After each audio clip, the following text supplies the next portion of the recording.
here we are in our next battle. We've got Cyberfish versus Roger. This is once again a losers bracket battle here. At this point in the tournament, Merc has already taken the winners bracket side of the grand finals, and so all we have to do is decide who will face him as the winner of the losers bracket.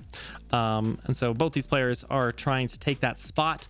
Cyberfish leading with Carnivine, and Roger leading with Talonflame. Talonflame does have a very good matchup against Carnivine. Cyberfish trying to go for a cheeky little sleep powder there, and does actually get it. Quite a risky play. It does allow him to bring in this Jellicent for free. Overall, I'm not sure how worth it or not that was. Roger actually staying in and going for Pluck against the Jellicent. He does wake up, so we see that the sleep powder didn't really make a huge difference in that case. And this Jellicent does get some very nice bubble beam damage against this Talonflame. So we expect to see Roger switching out here, and he does switch into Luxray on that bubble beam. And the Carnivine comes back in. We'll see if the Spark paralyzes. It doesn't. Who's faster, Carnivine or Luxray? Looks like the Luxray does go for Fleur Cannon here. Very high damage attack and does kill the Carnivine. But the Luxray does have its special attack reduced because of that. Stunfisk coming in to try and fight this Luxray, and Roger switches to Seismitoad, which does get an accuracy drop because of the sand attack. This Seismitoad says, I don't care, and hits his Water Pulse anyway. But the Stunfisk has a Razor Leaf, which is 4 times effective against Seismitoad. Does some very good damage. Cyberfish switches out anyway. He says that he wants to keep his Stunfisk at a good amount of health. So he brings in his Crawdaunt. But the Seismitoad from Roger does use Shore Up and heals a little bit. But Crawdaunt has Crab Hammer here, which does a lot of damage. Crawdaunt goes for Poison Powder on this turn. Probably should have just gone for Crab Hammer again. I think he maybe didn't want to lose Crab Hammer PP against Roger, who is possibly healing up. So it makes sense. But going for Crab Hammer a second time might have been better there. And Lucario comes on in. Goes for Shadow Punch against... Kind of a weird play. I didn't even realize that the first time I watched this. But so Roger had Lucario in against Crawdaunt, and Lucario could use a fighting move, which would be super effective against Crawdaunt. Goes for a Shadow Punch instead, which is not very effective against Crawdaunt. But Cyberfish does switch out. So maybe Roger was trying to predict a switch, and if so, he did predict it very well, because the Sigilyph does take super effective damage from that Shadow Punch. Sigilyph going for Psybeam, and Roger sees that coming, switches into Crocodile. Great play there. Goes for Bite on the Crawdaunt, doesn't take too much, and this Crawdaunt now threatens another Crab Hammer. Never a good feeling to take a Crawdaunt Crab Hammer, and this Lucario very much not happy with that Crab Hammer. Gets a crit, probably mattered. I don't think a Lucario would get one shot by a Crab Hammer normally, but it did here. So there you go. Big value already from this Crawdaunt. Luxray coming on in, but Cyberfish does still have his Stunfisk available to eat up that electric type damage. Stunfisk goes for Sing.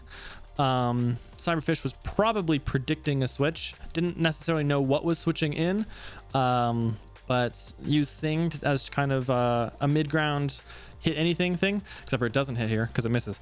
But Talonflame is in here against Stunfisk. Cyberfish definitely has the choice. If he chooses, he can just go for an electric move to take out the Talonflame. We'll see if he does that. And he does try to. Roger does switch, so not sure why. I guess kind of a pivot. He expected the ground move, and so he brought in his flying type to eat up the ground move, and then he brought in the Crustle to eat the electric move. So not a bad play if that's what he was going for.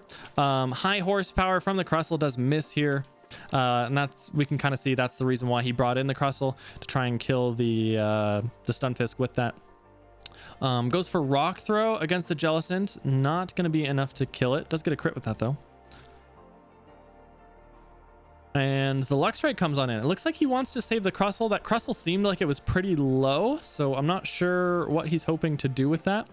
But this Luxray does get some good Fleur Cannon damage against the Stunfisk. Luxray probably faster than Stunfisk, and we can see based on how much damage that Fleur Cannon did that he could probably just go for Fleur Cannon again and finish it off.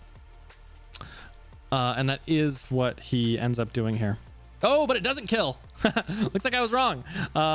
So Roger probably had the same idea I did, where it's like, okay, I know that I'm going to be doing half damage with Fleur Cannon, but it looks like that'll probably be enough, but it just wasn't. However, Cyberfish did go for a predict there with Electro Web, luckily for Roger. So Roger didn't get too punished for that. Goes for a third Fleur Cannon. So he is now at -6. But it is enough to finish off the 4 health of the Stunfisk. So overall, ends up being pretty good for Roger. Jellicent comes in, and the Jellicent is faster because Luxray did have its speed lowered by that Electro Web. So a bit unfortunate for Roger to lose his counter in that way. Brings in Crocodile, which is a little bit dangerous because the Crocodile would take super effective water damage. However, we can see based on how much health this Jellicent has, the Crocodile can probably just go for a dark move and finish it off. And he does go for that dark move. Cyberfish wants to keep the Jellicent alive, so switches into Sigilyph, but Sigilyph also takes super effective dark damage and does go down. Here's that Crawdaunt again. So Cyberfish gets a nice switch into this Crawdaunt, which we know is a big threat. Goes for Crab Hammer, takes down the Talonflame. Roger's quite weak to this Crawdaunt, so Roger needs to find a way to deal with this, and he no longer has his Luxray available, so that's a possible problem. He goes into Seismitoad, which we know heals, but does the heal enough to get through Crawdaunt's Crab Hammer damage? Crawdaunt here goes for Poison Powder, which is what we saw he wanted to do before. And again, I was kind of saying it's hard to say for sure, but I kind of wonder if Crab Hammer would have been a better play here and just like try and kill him outright instead of trying to weaken him with the Poison Powder. We'll see what happens. Seismitoad is poisoned here though, which is nice. Goes for Body Slam, does get the para and gets the full para. So really unlucky for Cyberfish there to not only get paralyzed by the Body Slam, but get full paralyzed. Really not what he needed right here in order to try and take down this Seismitoad. And Seismitoad goes for Body Slam again, but the Crawdaunt lives it and does get off that Crab Hammer, so at least the Crawdaunt was able to finish off the Seismitoad. But here's this Crocodile, which Cyberfish was trying to kill with his Crawdaunt, and he will no longer be able to do, of course. So we'll see what Cyberfish has else, and it's a Swalot. So Swalot is not going to have a great matchup against Crocodile. Roger does not go for his ground move here. Maybe he has a bad one or just doesn't want to use it for whatever reason, not sure. But goes for Bite, which looks like it will be a 3-hit KO. Cyberfish tried to go for a Poison Venoshock combo, which would have been pretty good. Probably would not have killed though. He did get flinched by the Bite, so we don't get to see how much damage that would have done. And this next Bite will kill the Swalot, and Cyberfish goes into his last Pokemon, which is this Jellicent, which will probably just die to this Bite as well. So there you go. There you have it. Cyberfish kind of needed to kill Crocodile with his Crawdaunt, and he was unable to do so. And I think that's kind of what made that game the way it was. But it was a good game. Well played from both sides.